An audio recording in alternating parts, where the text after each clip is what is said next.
ഇന്നത്തെ ദിവസം സ്റ്റാർട്ട് ചെയ്ത സമയത്ത് രണ്ടാളും വലിയ കുഴപ്പമൊന്നുമില്ലായിരുന്നു കേട്ടോ. തനൂട്ടിക്ക് ചെറിയൊരു ചൂടുണ്ടായിരുന്നു. അപ്പം ഞാൻ അവൾക്ക് മരുന്നൊക്കെ കൊടുത്തിട്ട് അവളെ കൊണ്ട് ഹാളിൽ ഇങ്ങനെ പാവിച്ച് കിടത്തിയിരിക്കുകയാണ്. ആദൂസാണെങ്കിൽ സോഫയിൽ ഇരിപ്പുണ്ട് കേട്ടോ. അപ്പോൾ ഇന്ന് ബ്രേക്ക്ഫാസ്റ്റ് എന്ന് പറയുന്നത് കുഴക്കട്ടയായിരുന്നു കേട്ടോ. അപ്പോൾ ഞാൻ കുഴക്കട്ട ഉണ്ടാക്കിയിട്ട് ആദൂസിന് കൊടുത്തിരിക്കുകയാണ്. അവൻ കഴിച്ചുകൊണ്ടിരിക്കുകയാണ്. തനൂട്ടി ഇതാ ഇങ്ങനെ നോക്കിക്കൊണ്ടിരിക്കുകയാണ് കേട്ടോ. പിന്നെ അവളുടെ അടുത്ത് കുറച്ച് നേരം ഇങ്ങനെ വർത്തമാനം പറഞ്ഞുകൊണ്ടിരുന്നു. അപ്പോൾ ഇന്ന് ബ്രേക്ക്ഫാസ്റ്റിന് കുഴക്കട്ട മാത്രമല്ല, നമ്മുടെ ഇവിടെ നിന്നിരുന്ന പപ്പായയും കൂടെ ഉണ്ടായിരുന്നു. അപ്പം ഞാൻ എന്നെ അടുത്ത് അതും കൂടെ കട്ട് ചെയ്ത് വെച്ചു കേട്ടോ. നന്നായിട്ട് പഴുത്ത പപ്പായയും കൂടിയാണ്. കുഴക്കട്ട ലുക്കില്ലെങ്കിലും നല്ല ടേസ്റ്റ് ഉണ്ടായിരുന്നു കേട്ടോ. നല്ല പഴുത്ത പപ്പായ ആയതുകൊണ്ട് തന്നെ തനൂസിന് ശലം കൊടുത്തായിരുന്നു കേട്ടോ. തനൂട്ടി ശലം കഴിച്ചപ്പോഴത്തേക്കിന് ഇങ്ങനെ ഛർദ്ദിക്കുന്ന രീതി കാണിച്ച്.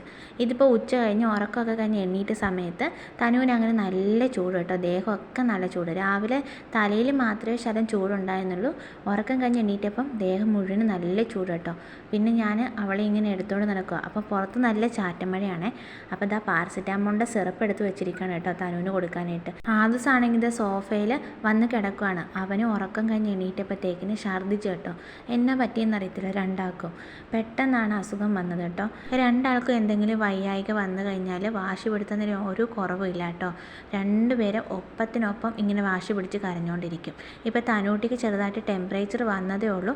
അവളിപ്പോൾ നിലത്ത് കിടത്താനേ പറ്റത്തില്ല. അവൾ കിടന്ന് കരച്ചിലും കൂവിച്ചും ഒക്കെയാണ്. എപ്പോഴും ഞാനിങ്ങനെ അവളെ എടുത്തുകൊണ്ട് നടക്കണം. അതുപോലെ തന്നെ ആദൂസൊന്ന് ഛർദ്ദിച്ചതിന് ശേഷം അവനും ഇതുപോലെ തന്നെ ഭയങ്കര വഴക്കായിരുന്നു കേട്ടോ. പിന്നെ രണ്ടുപേരെയും ഒരുപോലെ ഞാൻ എടുത്തുകൊണ്ട് നടക്കുകയൊക്കെ ചെയ്തു കേട്ടോ.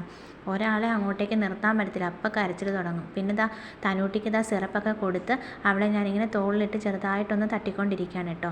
ഞാൻ പറഞ്ഞല്ലോ പുറത്തൊക്കെ ആണെങ്കിൽ ചാറ്റമഴയാണ്. പിന്നെ കുറച്ച് നേരം ഇങ്ങനെ ചാറ്റമഴ കാണാനായിട്ട് ഞാനും തനൂസും കൂടി ഇങ്ങനെ വെളിയിൽ വന്നപ്പോഴത്തേക്കിന് ആദൂസും ഞങ്ങളുടെ കൂടത്തിൽ വന്നു കേട്ടോ.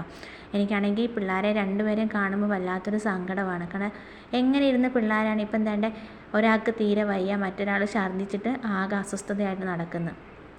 ആദൂസാണെങ്കിൽ ഫുഡൊന്നും കഴിച്ചില്ല കേട്ടോ ഇന്നലെ ഒന്നും. ഇതാണെങ്കിൽ എപ്പോഴും ഉള്ളതാണ്. ഇടയ്ക്കിടയ്ക്ക് വന്ന് ആദൂസ് ഇങ്ങനെ വാവേനെ ഉമ്മ കൊടുത്തുകൊണ്ടിരിക്കും കേട്ടോ. പിള്ളേർക്കൊക്കെ എന്തെങ്കിലും അസുഖങ്ങളൊക്കെ വന്നു കഴിഞ്ഞാൽ നമുക്ക് ആകെ മനസ്സിനൊരു വല്ലായ്മയാണ്. അപ്പോൾ അത്രേ ഉള്ളൂ ഇന്നത്തെ വീഡിയോ.